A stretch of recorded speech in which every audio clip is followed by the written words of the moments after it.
Hey guys, welcome back to the FAtwA Center. This is a brand new question here, submitted and answered actually on the 28th of this last month. The question here is in regards to a Muslim couple adopting a non-Muslim child. So let's read the question. Is it permissible for a Muslim couple to adopt a non-Muslim child? I know that legal adoption is not allowed in Islam. Here the word adoption means guardianship, adoption according to the Islamic Sharia.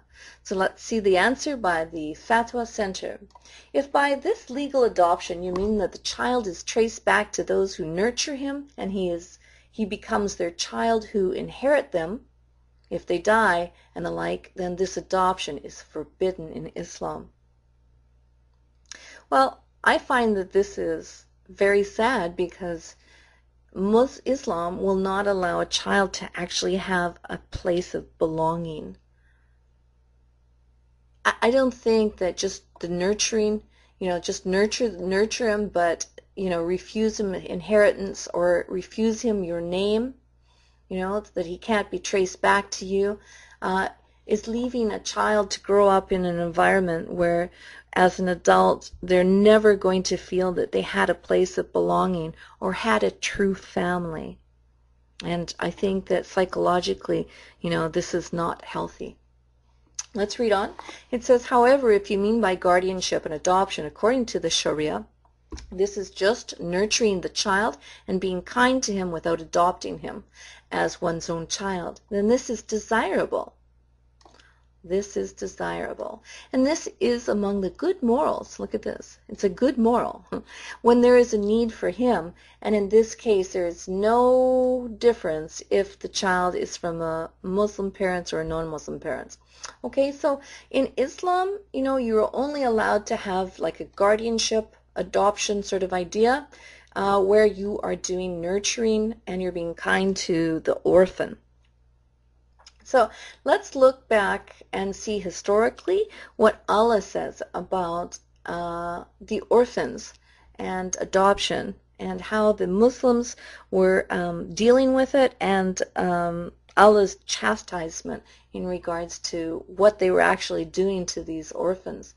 Let's go and look at the Tafsir of Ibn Kathir, where we're referring to the Quran, chapter 4, ayah 3, about orphans, marrying orphan girls. All right? Here we read, Allah said, if you fear that you shall not be able to deal justly with the orphan girls, then marry other women of your choice. Look at this. In other words, the Muslims were marrying orphan girls, little children, but they weren't dealing justly with them. So let's see what Allah says about that.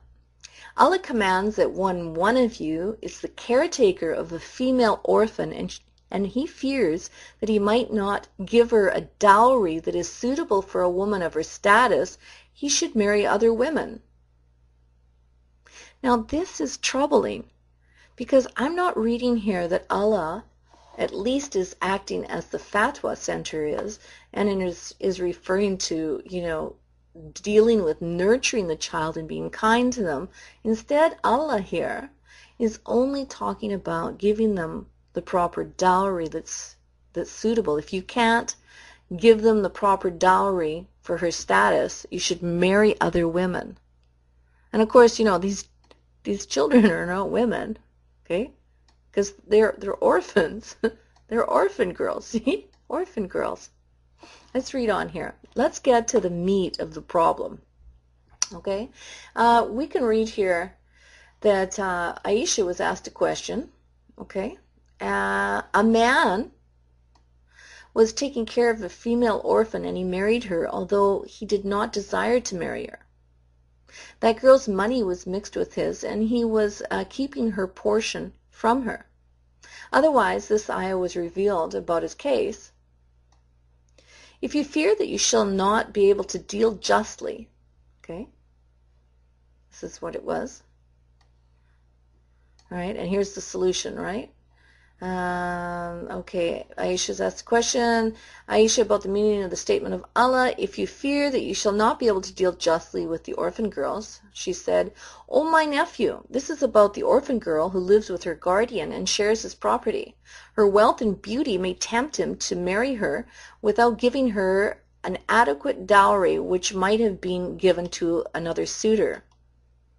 So here we see that the Muslims, they would take in orphan children, and perhaps these orphan children had some wealth. They had some wealth, her wealth. She came with wealth when she came as an orphan, and she had beauty. Okay, and that tempted him to marry her. Okay, so we're seeing greed on the part of the Muslim.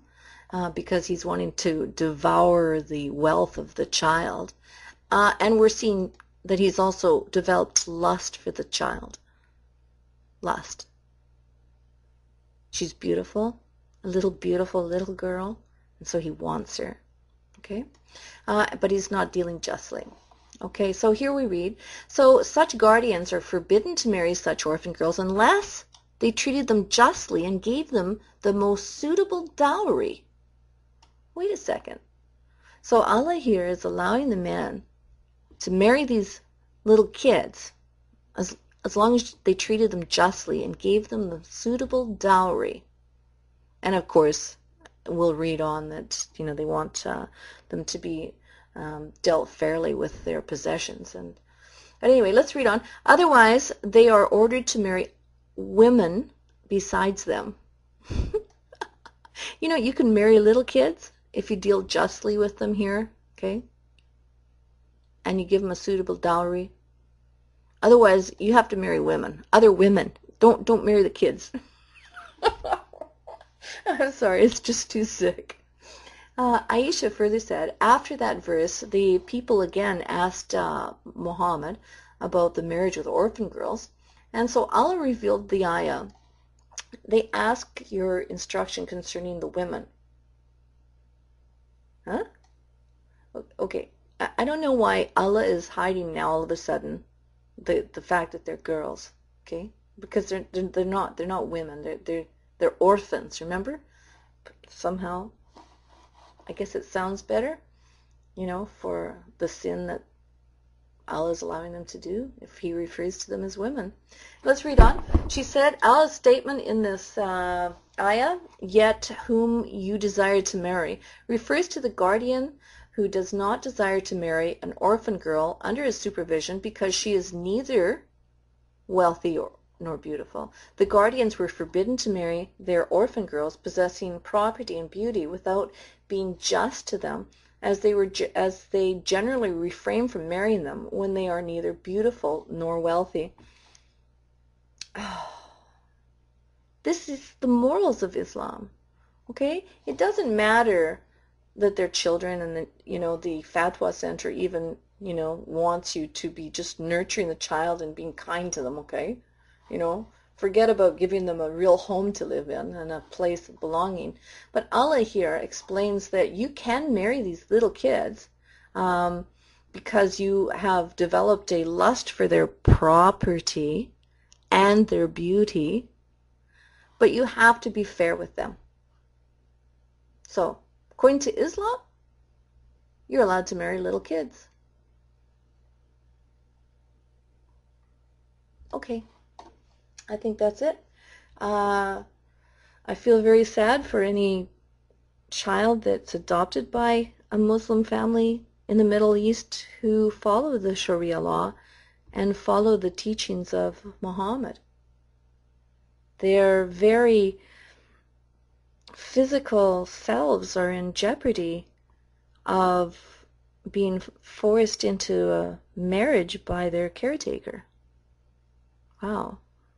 Scary. All right, see you next time, guys. God bless you all. Islam is false.